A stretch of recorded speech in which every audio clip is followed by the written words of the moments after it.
enamuse oma nooruspõlvest Narvas veetnud August Jansen mängis aktiivset rolli Eesti kunsti edendamise loos.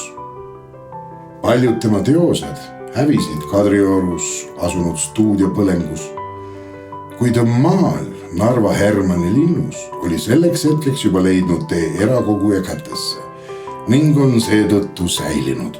Teosel efektselt särava päikesevalguse kullas kõrguv Hermanni kindlus oma punase tipuga torniga on võimas ja ehe ood Janseni südames elanud linnale.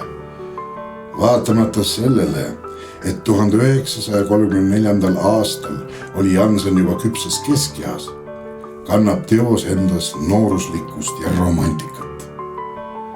Kunstnik on justkui üritanud endale tõestada, et tema võimetel valguse, varjude ning värvidega mängida ei ole piire ning on maali pannud kogu oma siira vaimustuse motiivi vastu. Maali põhiline võlu on selle terviklikkus. Igas nurgas näeme midagi uut, millest vaimustuda.